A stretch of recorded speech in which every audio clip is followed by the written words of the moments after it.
سلام البنات، كي دايرين؟ بخير. كنتمنى يا ربي تكونوا بألف خير وبصحة جيدة ان شاء الله. هنايا ان شاء الله غنصايب معكم واحد الكيك اللي كيجي رائع بالفواكه الجافة، اللي كتجي واحد الطبقة اللي كتجي مقرمشة ومعلكة، كتجي رائعة في الشكل ديالها ولا في المذاق ديالها. ها الشكل ديالها كيفاش كتجي، صراحة كتجي رائعة. هنايا ان شاء الله غندوزو للمقادير. عندي هنايا واحد الكاس ديال الطحانه اللي كنطحنو فيه، غندير فيه واحد القبيصه ديال الملح وساشيه ديال الفاني، وغندير 4 ديال البيضات متوسطين بدرجه حراره المطبخ. يعني كيكه ساهله وكتجي زوينه، وكنبدلو عاده على الكيكات العاديين اللي كنديرو دايما، كنبدلو بها هكا كتجي زوينه. يعني دوك الفواكه اللي كان عندنا متوفر كنديروه، يعني ماشي ضروري بحال اللي غتشوفوا انا عندي في الفيديو. هنايا غندير نص كاس ديال سنيده، يعني حيت غندير فيها الكراميل، يعني نقصت الحلاوه درت غير نص كاس. اللي كيبغي الحلاوه راه غيزيد. هنايا عندي كاس لاروب ديال الزيت، كلشي كتعبروه بالكاس العنبه. هنا عندي كاس لاروب ديال الحليب، كما قلت لكم كلشي يكون بدرجه حراره المطبخ. صافي، وغادا نطحن مزيان هاد المكونات، كتخدموهم مزيان في الطحانه هكا، طحنوهم مزيان. قد ما طحنتوهم مزيان كتجيكم الكيك ديالكم كيجي خفيف وكيجي مهوي وكتجيكم الكيكه زوينه. هنايا كما شفتوا راه غير زربت الفيديو، اما انا راه طحنتها مزيان، طحنت هاد المكونات كاملين مزيان.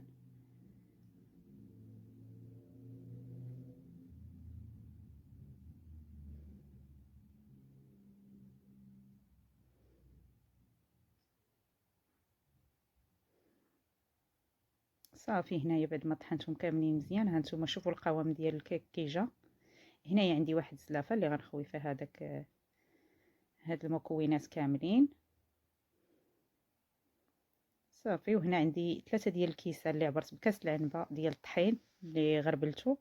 كتبداو ديروا الطحين بشويه بشويه وانتم كتخلطوا. هنايا الا بغيتو تعوضوا الحليب بالدانون بواحد الياغورت طبيعي كتعوضوه، كتجي عاود زوينه هاد الكيكه بالياغورت. انا درت داكشي اللي متوفر ليا في الدار، يعني ما خرجت ما شريت حتى شي حاجه. صافي، كنزيد الطحين بشويه بشويه وانا كنخلط. خاص القوام ديالها ما يجيناش خفيف وما يجيناش ثقيل. الا جاتنا عاوتاني القوام ديالها ثقيل راه كتجيناش الكيكه زوينه، يعني كتجينا ثقيله. هنا غندير واحد 2 ساشيات ديال الخميره، لكل وحده الوزن ديالها 7 غرام، يعني 14 غرام. هنا حتى كيبقى لينا غير شويه ديال الطحين في الاخر كنديروا معاه الخميره، وحنا كنخلطوا بشويه بشويه. صافي، هنا كما شفتوا انا 3 الكيسان هزاتهم ليا كاملين. اما الا درتو الياغورت راه ما غتهش لكم الطحين 3، يعني غتهز لكم شي 2 كيسان ونص ولا على حسب النوعيه ديال الطحين. حتى هنا راه انا درت 3 الكيسان، ولكن راه كتبقاو ديروا بشويه بشويه وانتم كتشوفوا القوام ديالها. هنا بعد كتعرفوا القوام ديالها كتبداو تهزوا، كيبان لكم داك الخيط ما كيهبطش دغيا في الكيك. صافي، راه هي واجده. هنا راه وجدات، ها نتوما كما كتشوفوا. صافي، هنايا جبت انا هاد السيركل هو اللي غادا ندير فيه، لان انا بغيتها تجيني مربعه، ما عنديش مول مربع. اما نتوما ديروا اي مول عندكم. صافي، هنا غنهز لافه الفوق وغنخوي. صافي، ومن بعد راه غندخلها للفران. الفران راه كيكون بارد، انا كندخل الكيكه للفران بارد وعاد كنشعل غير لتحت على عافيه مهيله، وكنرد لها البال حتى كطيب. صافي، هنا بعد ما قديتها راه غندخلها للفران. صافي، هنا بعد ما كتقرب الكيك كيطيب كندوز كنوجد لها هاد الحشوه اللي غندير لها الفوق. عندي هنايا نيسلي كراميل، يا اما كتشريو الجاهز ولا كتكونوا مصايبينه في الدار. انا هذا عندي مصايبه في الدار.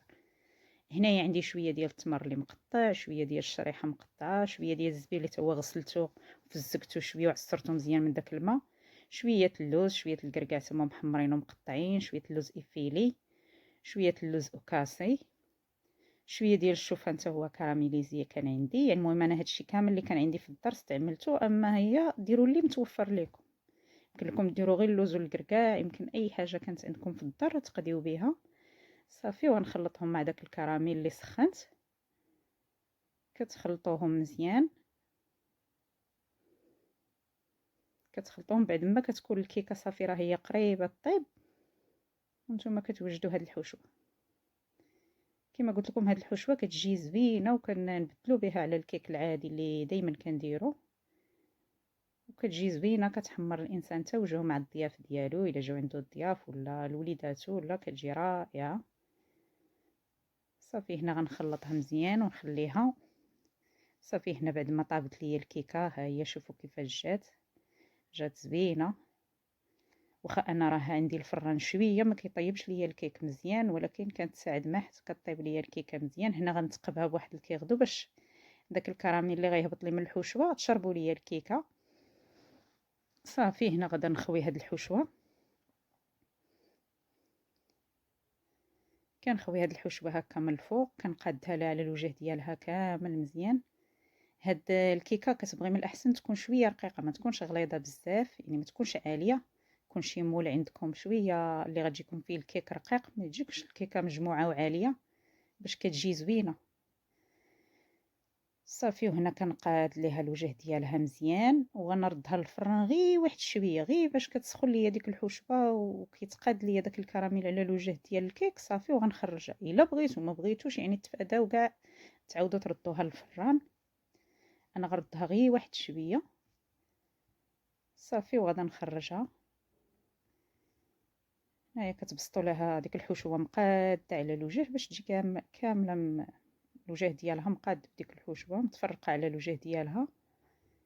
صافي هنا بعد ما رديتها واحد شويه الفران وخرجتها خليتها بردات حيت من المول. الصراحه راه كتجي رائعه. ها الشكل ديالها كيفاش جا، كتجي زوينه. كما قلت لكم الكيك ما يكونش عالي باش تجيكم زوينه. ها هو الشكل ديالها، كتجي زوينه وكتجي معلكه بديك الحشوه.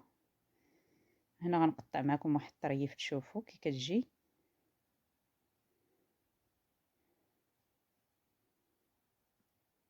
كتجي خفيفه